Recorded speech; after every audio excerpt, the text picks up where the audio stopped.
GB News presenters Ellie Costello and Dixon were not impressed as the show was halted for breaking news.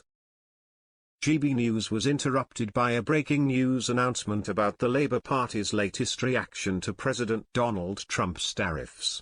Foreign Secretary David Lammy insists they will put all options on the table, but we will act in the national interest, which prompted a mixed reaction from hosts Ellie Costello and Dixon. President Trump's sweeping global tariffs wiped trillions from global stock markets as the Prime Minister was urged by business leaders not to retaliate. Dixon sighed and said, "I don't know what to make of that." Ellie Costello said, "It's the same rhetoric, isn't it?" Stephen said, "If there is a possibility of a deal on the table, why don't they just say it?"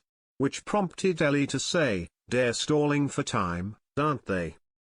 It comes after President Trump's Liberation Day global tariffs wiped $2.4 trillion from the S&P 500, which suffered its biggest one-day loss since March 2020.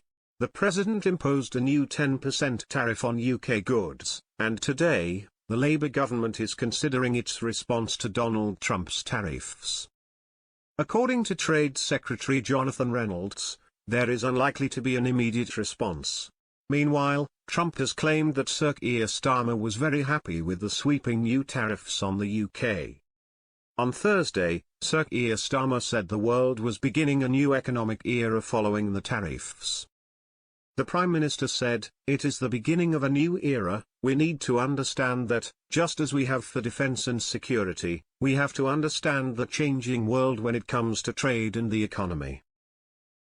Meanwhile, Trump's tariffs have received backlash from within conservative circles, as several GOP senators, including former Majority Leader Mitch McConnell, have sided with the Democrats, condemning Trump's trade action.